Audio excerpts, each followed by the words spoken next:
Dear fellow system dynamicists, thank you for the honor and privilege to speak to you as the president of the System Dynamics Society.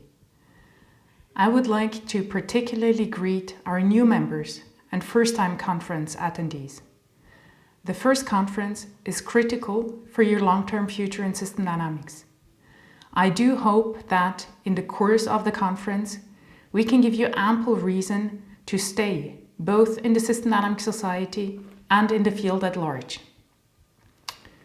There only is a president to the System Dynamics Society because there is an incredibly large number of people who work very hard to support the mission of the System Dynamics Society. Essentially, the society consists of a small number of employees and a big group of volunteers. Plus, we have loyal sponsors who enable society activities, conference participation, and membership. For that, I'm deeply grateful. All of these people work together to grow the field of system dynamics, to organize conferences, think of initiatives, and support their implementation. As society leaders, our most important job is to make you, our members, happy.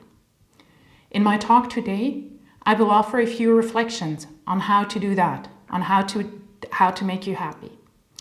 But first, thank you very much for being part of our very first virtual conference. Going virtual really was a leap of faith, so thank you for jumping in at the deep end with us. Everything is different this year, also the presidential address. While usually presidents get to address their audience in person, I am sitting in my bedroom, which has been serving as my improvised COVID office for months now, and I'm talking to my computer. It takes a lot of visualization effort to imagine you all at the other end of this small black hole that is the camera. Speaking about past presidential addresses, I made the mistake of carefully reading all the available presidential addresses by our past presidents. And they're daunting. They're daunting in their insight and wisdom about how to grow the System Dynamics Society and the field of system dynamics at large. There are some main points that keep reoccurring. Some of them involve do good work and talk about it. Help people do good work and talk about it. So strengthen connections to application domains and related fields. Strengthen presence in media. Strengthen evidence base. Provide learning resources, provide networking opportunities, provide mentoring initiatives. Now, when you look at the list of past presidents, it's no wonder that these addresses contain all that wisdom and insight. Look at all these brilliant people who put forward these ideas. So quite naturally, I started to freak out when I started thinking about what I had to offer to the challenge of coming up with a presidential address. But eventually the eternal optimist in me started to wake up, and I went hunting for opportunities in this challenge. So here is my magic potion, aka my presidential address. The ingredients to my address are diverse. Some of them are internal ingredients, some of them are external. For example, I've been working on resilience for a number of years now. Resilience is all about the capacity of systems to cope with challenges. And this is pretty convenient because the System Dynamics Society is facing a range of challenges. So these challenges are my external ingredients. The challenges that the System Dynamics Society faces and the resilience-related question of what we can do to help systems cope with change inspired the title of my talk, Crisis as Opportunities. So my plan for today is that I want to explore how my work on resilience and my work for the System Dynamics Society go together. Is there anything that resilience research can teach us? Is there anything that we can learn? Or how can resilience research help us leverage challenges and crises as opportunities? So let's start with the definition of resilience. Resilience is the capacity of a system to absorb or withstand disturbances, such that the system remains within the same regime, essentially maintaining its structure and functions. Resilience describes the degree to which the system is capable of self-organization, of learning, and of adaptation. Now, you might wonder why I'm showing a definition that refers to social ecological systems, such as food systems or other resource-based systems. In fact, I did have a look at the organizational resilience literature, but I had to recognize soon enough that I don't know that body of literature well enough. But I also realized that even though this body of literature refers to social ecological systems, it lends itself very well for an analysis of the system dynamic society. So resilience essentially is about the delivery of functions in the face of disturbances. And disturbances can be either short-term shocks or long-term stressors. So it's all about how a system delivers functions and how it delivers functions in the face of disturbances. There are three fundamentally different ways in which a system and the way in which it delivers functions reacts to disturbances. The first fundamental behavior mode is stability. In this case, after the occurrence of a disturbance, the system does not exhibit changes in the behavior of the indicator that measures the outcome function. In the case of adaptation, the behavior of the system bends when it is affected by a disturbance, but eventually it bounces back. The third fundamental response mode to disturbance is transformation. In this case, the system as it currently exists not just bends, but it breaks and changes into a new system with a different structure, with different relationships, and different identity. Transformation is not necessarily bad, and I will come back to that very soon. But transformation does imply that we move to a different system. So what are disturbances that are relevant for the system dynamic society? I said that disturbances can be either short-term shocks or long-term stressors. I will get back to long-term stressors in a minute. But a very good example of a short-term shock is the COVID-19 crisis. The COVID-19 crisis forced us to plan for a virtual conference rather than to have the originally planned in-person conference in Bergen. Now let's have a look at what this shock did to us. The graph here shows historical data for conference registrations. The number of conference participants, as you can see in the past, has gone up and down. But when we started planning for the in-person conference in Bergen, we were confident that we would be able to attract 450 people. Come March and early April this year, and we had to make the painful decision of cancelling the in-person conference and going fully virtual. Crunching the numbers gave us a new target. With 350 participants, we would break even. Now fast forward to mid-July. We now have close to 600 registered and paid participants, a number that has never been recorded before. So we did seem to have done something right. And this shock really seems to have transformed into an opportunity. So let's go back to this graph with the three fundamental behavior patterns as a reaction to disturbances.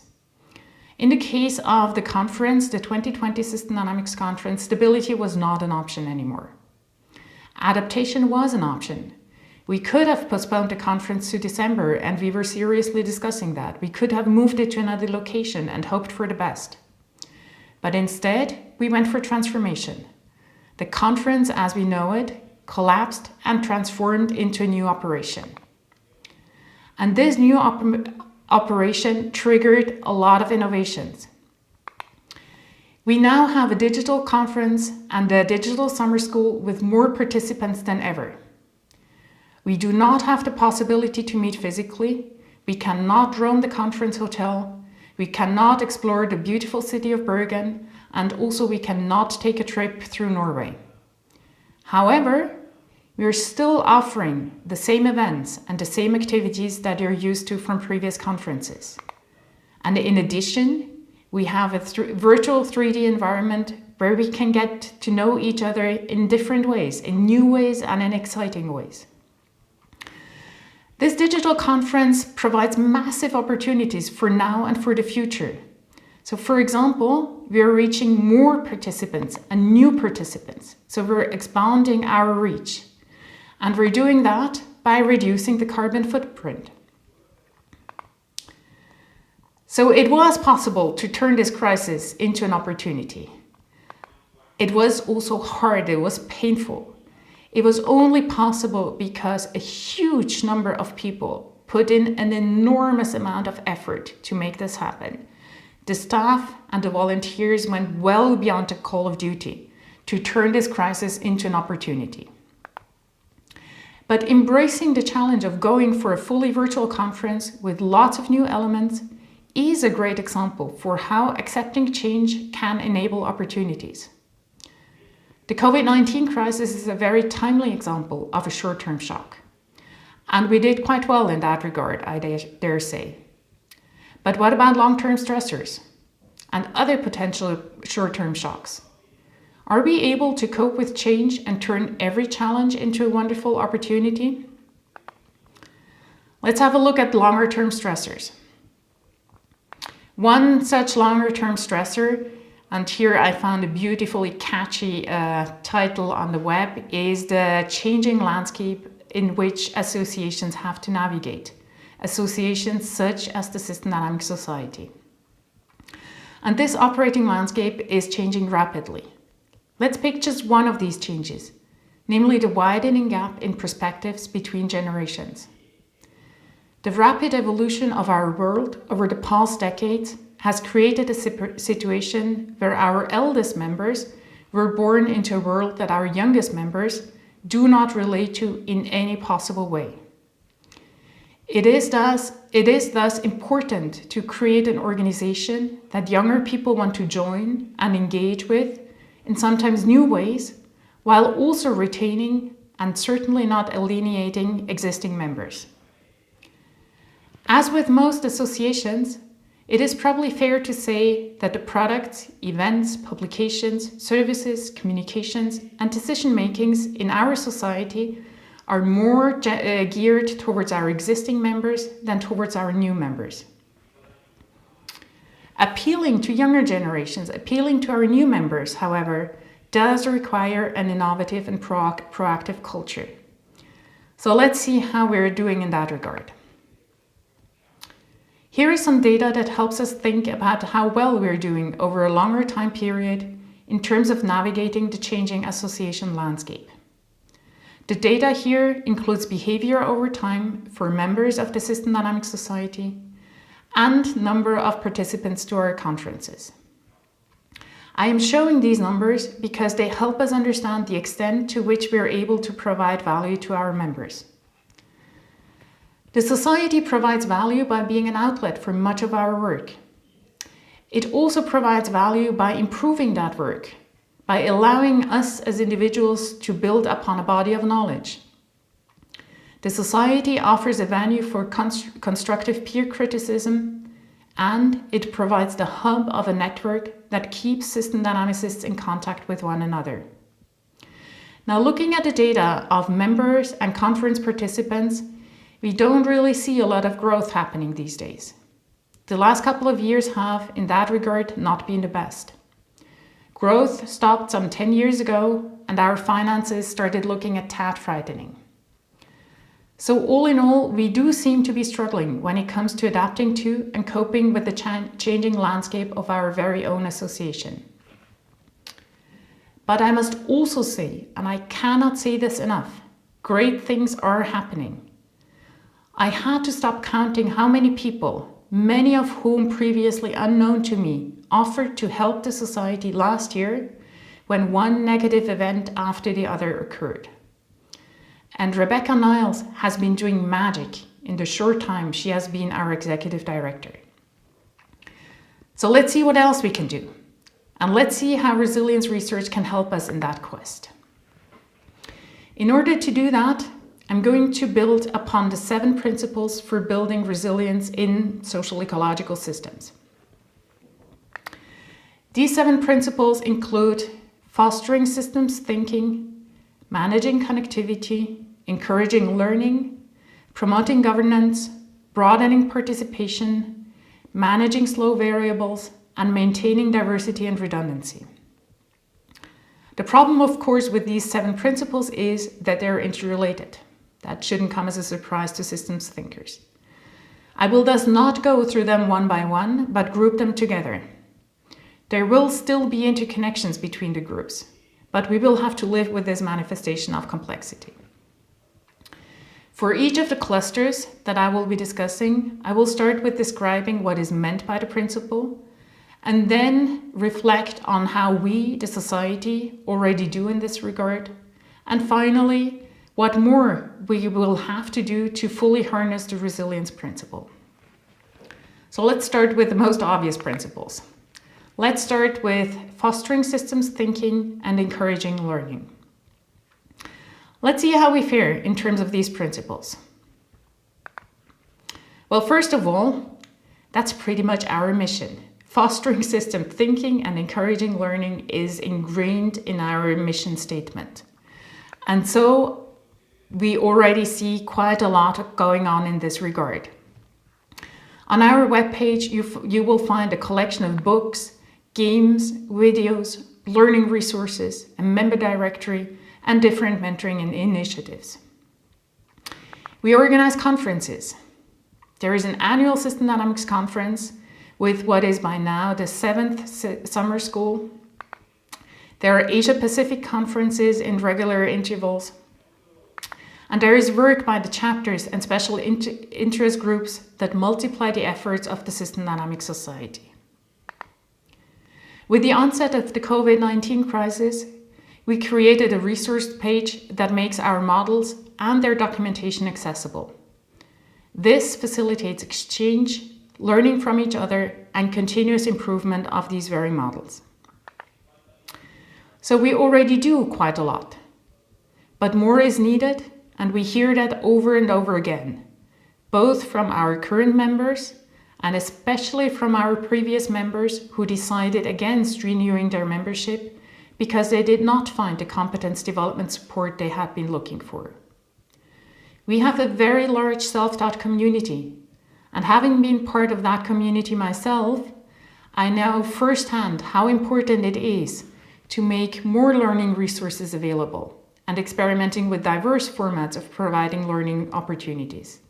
How important it is to connect learners to experts and to connect learners among each other. And how important it is to document and disseminate successful applications of system dynamics. Now, especially in this last domain, in marketing and communication, the last month have been pretty miraculous. Great things are happening there, and there's lots of energy going on. Let me thus focus on learning resources and discussion and exchange. We are already planning a number of activities to expand efforts in these domains. We're discussing whether we should complement the summer school with the winter school. We're planning for a webinar series that will start right after the conference. We're planning on finding, co-marketing, and later maybe developing new games. And most of all, we're working on collecting and curating learning resources and organizing them into a competence development framework. We have started taking baby steps in this direction, and after the conference, for me the magical time period, we will scale up our efforts in that regard. Now, there is a fine line to walk between the ambition of reaching as many people as possible with our educational outreach and ensuring quality. There is also a fine line to walk between requiring the hard work that is needed to progress in system dynamics competence, while at the same time ensuring a learning environment that allows for safe failure and for learning from inevitable mistakes. Because that latter point is really crucial when it comes to encouraging learning. Encouraging learning is not just about providing learning resources and networks. Encouraging learning is also about establishing a suitable social context for the sharing of knowledge and a context in which we can make mistakes, iterate, and slowly get better. Fostering system dynamics competence and encouraging learning is a non-trivial and definitely a contentious issue, but it is one that we need to face. And while the task is challenging, we also have a little bit of data at hand that can help us in this quest. Here, I'm showing results from a recent survey administered by the student chapter. The survey collected data about system dynamics skills that respondents already have, those that they lack but would like to have, and preferences for developing these skills. The graph on this slide here shows the results of a question that probed for the preferred method to acquire system dynamics skills. And you will see that some of the preferred methods clearly ask for face-to-face situations, and that also clearly is necessary. The majority, however, is about online activities. That is all the red bars where I wrote the learning method in italics. Now, the COVID-19 crisis forced us to go online anyway. At the society, we had to find digital solutions for pretty much everything. And those of us teaching at universities had to experiment with a wide range of digital teaching formats anyway. So let's use this to our advantage. We have all it takes. Plus, we have amazing volunteers.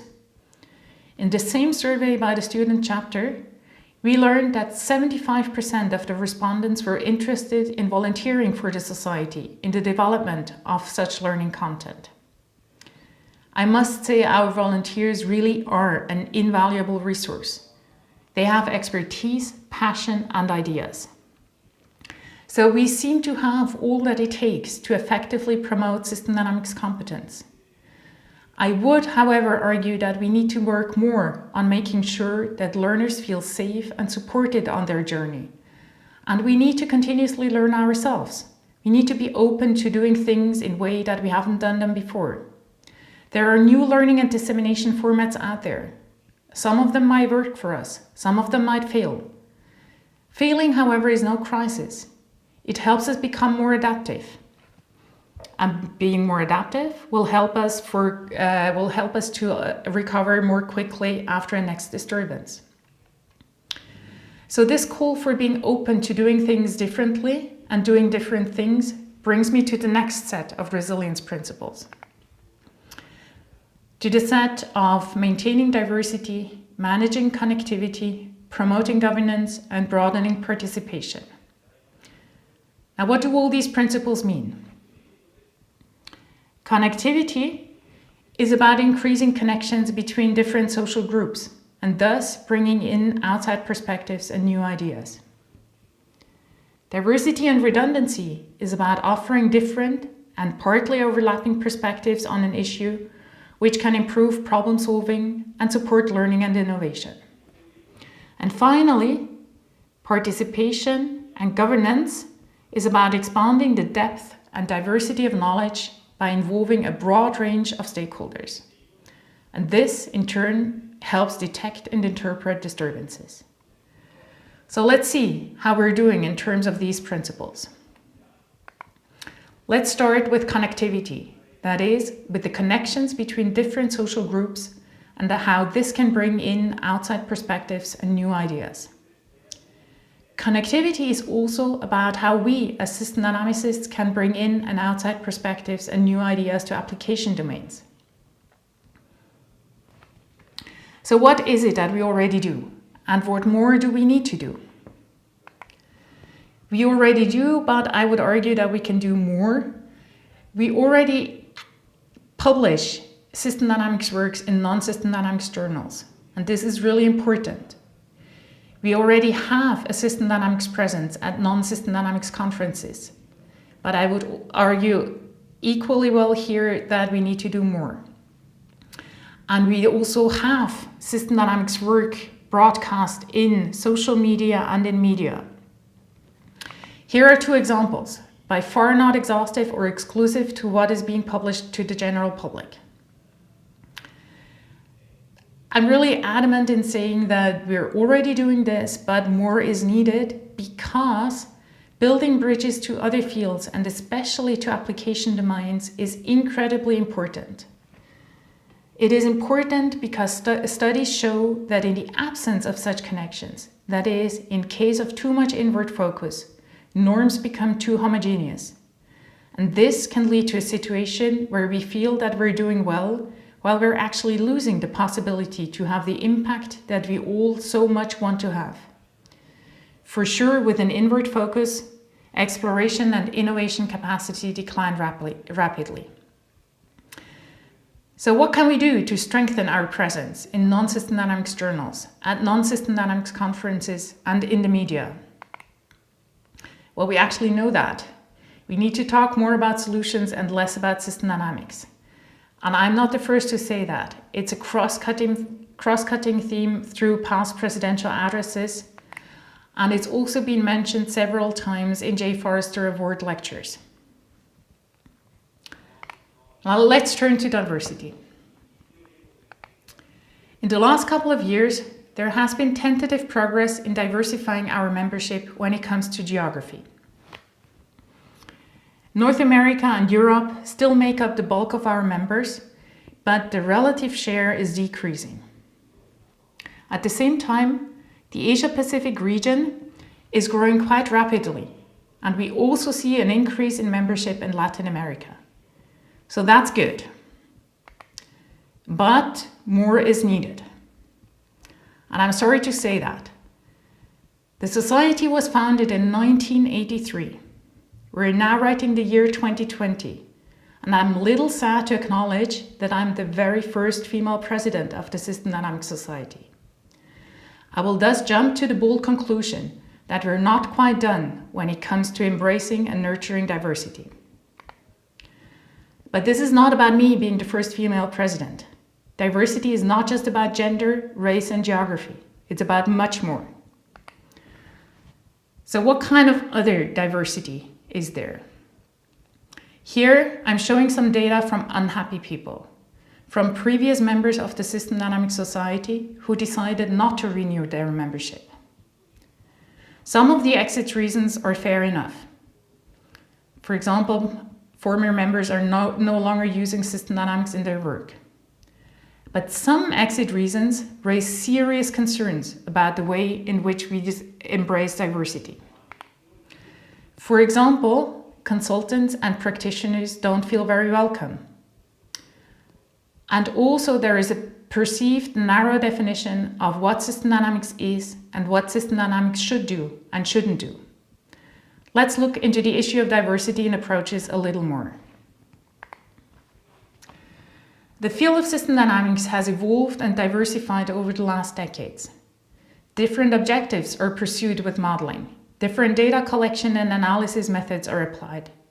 Different aspects are emphasized depending on the underlying social theory paradigm. No wonder there is no one way of doing system dynamics anymore. I would also say we will never find a common definition of system dynamics and of what should be considered as system dynamics and what shouldn't, or what defines high quality and what doesn't. But should this stop us? Let me try to use an analogy. I am, as many of you know, Swiss, and I'm a proud Swiss. Switzerland is famous for its great chocolate. So that begs the question, what is Swiss chocolate? These are two photographs that I took from nearby grocery stores. There is a huge selection of chocolate, even in the smallest grocery store. So at the end of the day, we have to acknowledge there is no such thing as the Swiss chocolate. The whole diversity of flavors in these pictures is Swiss chocolate. All of these bars are of high quality. Some flavors I love. Some I find really hard to relate to. For example, bitter orange with raisins. This is, however, other people's absolute favorite. And it is most definitely Swiss chocolate. As in the case for Swiss chocolate, we will never find a definition for system dynamics that everybody agrees with. But that's okay. Let's embrace diversity. We will reach more people and have higher impact. Let's have a look at the last remaining principle for fostering resilience, which is the management of slow variables and feedback. I will introduce this principle with an example. The example here is a freshwater lake with two different regimes. The upper panel shows a vegetation-dominated clear state, and the lower panel shows a turbid state with dramatically reduced biodiversity and water quality. The reason for the regime shift between the clear state and the turbid state is that increasing agriculture in the surrounding area results in phosphorus and nitrogen levels in the water, and these levels in the water, they're the slow variables, that eventually exceed the absorptive capacity of the plants. Excess nutrients in the water now lead to growth of free-floating algae, and this in turn reduces light penetration and gradually leads to the death of the rooted vegetation. Why am I saying all of this? I am concerned that a similar thing could happen with the slow variable that I'll call staff and volunteer energy resources. There's always much more than we could do. Just think about all those grand ideas, not just for growing the field, but also for making it more resilient. We have a wonderful executive director, and we have a treasure chest of members and volunteers. But let's not exhaust our energy resources by expecting perfection in the first attempt. Let's empower them. Let's give them the freedom to experiment with new things and with doing things in a new way. I don't want our staff and volunteers to collapse. I want us to take care of them. I want us to keep them happy. So where does all of this leave us? I started this talk by asking the question whether crises can be seen as opportunities. And obviously my answer to this is a resounding yes. There are some recurrent themes across the principles for building resilience that help us understand why I do think that crises can be seen as opportunities. Many of these recurrent themes have been described before in previous presidential addresses. This includes, but is not limited to, doing good work and talking about it, and to helping people do good work and talking about it. What the resilience perspective added to these insights are principles about how to cope with shocks and stressors on the growth path that we all desire. The most important of these principles are to encourage learning, both in the progression of system dynamic skills, but also as a community of practice. To embrace diversity, both in terms of stakeholders and in terms of approaches. And to be mindful of our limited resources. We need to continuously push the boundaries. Some things will work and unlock opportunities. Others will not work. That's fine. But if we do that, and if we do that consistently, we build a culture of continued innovation, and we are ready for any next crisis that might hit. Now, you might very well disagree with me about my choice of answers to the question whether crises are opportunities for us as a society and for us as a field. And you might certainly disagree with my take on how to become more resilient and thus build our capacity to cope with change. But this is not a catastrophe. Much rather, disagreement is a key feature of resilience. Resilience is very much about something that needs to be negotiated. It is thus crucial that you contribute to the discussion. Become a volunteer. Become a member and make your colleagues join. Do participate in our conferences and make your colleagues join. Put your name forward to the Policy Council, for one of the standing or ad hoc committees. Form a special interest group. Form a chapter. Propose events. Disagreeing with me is not a catastrophe. Remember, one of the key principles of building resilience is to maintain diversity and redundancy. So again, it is very important that you contribute to the discussion. This is your society. System dynamics is your profession. Let's do this together. Thank you very much for being part of our first virtual conference. And thank you for listening.